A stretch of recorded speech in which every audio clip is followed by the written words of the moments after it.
هل سمعت عن فوائد الصدقة؟ اسمعوا يا متصدقين أنتم ومن يعمل لإيصال الصدقة. 1. الصدقة باب من أبواب الجنة. 2. الصدقة أفضل الأعمال الصالحات، وأفضل الصدقة إطعام الطعام. 3. الصدقة تظل صاحبها يوم القيامة وتفك صاحبها من النار. 4. الصدقة تطفئ غضب الرب وحر القبور. 5. الصدقة خير ما يهدى للميت وأنفع ما تكون له ويربيها الله عز وجل. 6. الصدقة تطهير وتزكية للنفس ومضاعفة للحسنات. 7.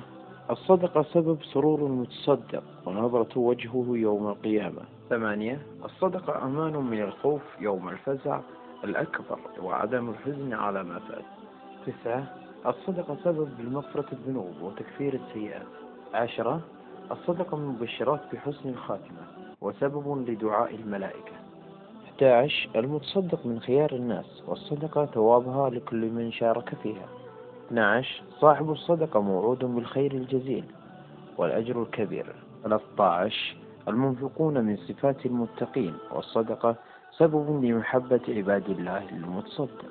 14. الصدقة أمارة من إمارات الجود وعلامة من علامات الكرم والسخاء. 15. الصدقة سبب في استجابة الدعوة وكشف الكربة. 16. الصدقة تدفع البلاء وتسد 70 بابا من السوء في الدنيا. 17. الصدقة تزيد في العمر وتزيد في المال وسبب في الرزق والنصر. 18. الصدقة علاج ودواء وشفاء. 19. الصدقة تمنع الحرق والغرق والسرق وتمنع ميتة السوء. 20. الصدقة أجرها ثابت ولو كانت على البهائم أو الطيور. وأفضل صدقة تفعله الآن هو نشر هذا الكلام بنية الصدقة، لأن كل من يطبق هذا الكلام ويعلمه للأجيال القادمة أجره لك بإذن الله.